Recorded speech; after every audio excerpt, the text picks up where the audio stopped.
जय माता दी, जय माँ भवानी। स्वागत है दोस्तों आप सभी का आपके अपने चैनल जी जायसवाल यूट्यूब स्टोरी में।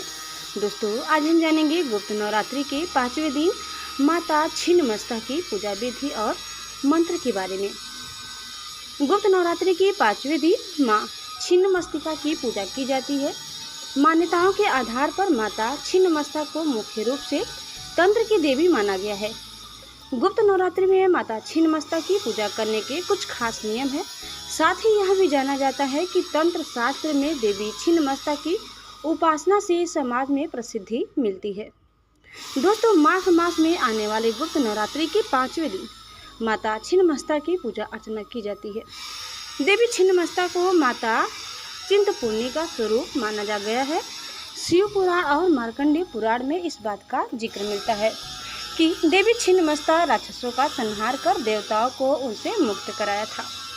यह भी माना जाता है कि देवी छिन्नमस्ता की पूजा करने से मनुष्य को समाज में सम्मान और प्रतिष्ठा प्राप्त होती है और साथ ही सुख और समृद्धि का वरदान मिलता है।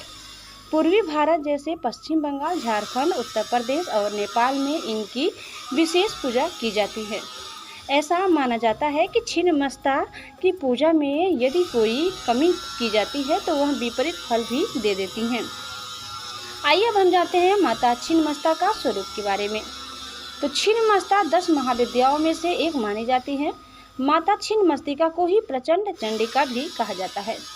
हिंदू धर्म के सभी देवी देवताओं में सबसे अलग देवी छिन्नमस्ता का स्वरूप है। पौराणिक मान्यता के अनुसार छिन्नमस्ता देवी तीनों गुणों सात्विक, राजसिक तथा तामसिक का प्रतिनिधित्व करती हैं। आइए अब हम जान लेते हैं माता छिन्नमस्ता की कथा के बारे में। तो माता छिन्नमस्ता की उत्पत्ति से जुड़ी एक पौराणिक कथा प्रसिद्ध है। कथा के अनुसार एक दिन माता छिन्नमस्ता अपनी 2 सखियों के साथ मंदाकिनी नदी में स्नान कर रही थी। तभी माता की सखियों ने कहा कि हमें बहुत ज़्यादा भूख लगी है और माता से कुछ खाने को मांगने लगी। तो माता ने उन्हें कुछ देर प्रतीक्षा करने को कहा, लेकिन भूख से व्याकुल सखियां बार बार माता से कुछ खाने के लिए मांगती रहीं। माता से अपनी सखियों की भूख देखी नहीं गई और माँ भवानी ने अपना सिर काट दिया। उनके सिर से खून की 3 धाराएं निकली। इनमें से 2 धाराओं को उनकी दोनों सखियों ने अपनी प्यास बुझाई और तीसरी धारा से स्वयं माता की प्यास बुझी। माना जाता है कि तब से वह माता छिन्नमस्ता के नाम से संसार में जानी जाती है। देवी दुष्टों के लिए संहार करने और भक्तों के लिए दया भाव रखती हैं। इसीलिए देवी की आराधना हमेशा सच्चे और निर्मल मन से करनी चाहिए।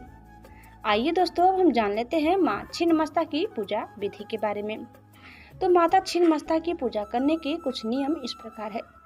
स्नान करने के बाद पूजा घर में दक्षिण पश्चिम दिशा की ओर मुख करके नीले रंग के आसन पर बैठे। लकड़ी की चौकी पर नीले रंग का कपड़ा बिछाकर उस पर छिन्नमस्ता यंत्र रखे और हाथ में जल लेकर संकल्प करने के बाद हाथ जोड़कर माता छिन्नमस्ता का ध्यान करें। माता छिन्नमस्ता को सरसों के तेल में नील मिलाकर दीपक जलाएं। माता पर नील अथवा सफेद फूल चढ़ाएं और लोबान से धूप करें। उड़द दाल से बनी मिठाई का भोग लगाएं। आइए दोस्तों अब हम जान लेते हैं माता छिन्नमस्तिका मंत्र के बारे में। तो बाएं हाथ में काले नमक की डली लेकर दाएं हाथ से काले हकीक अथवा अष्टमुखी रुद्राक्ष माला अथवा लाजवर्त की माला से देवी के इस अद्भुत मंत्र का जाप करें। श्रीं ह्रीं क्लीं ऐं वज्र वैरोचनीये हुम हुम फट स्वाहा।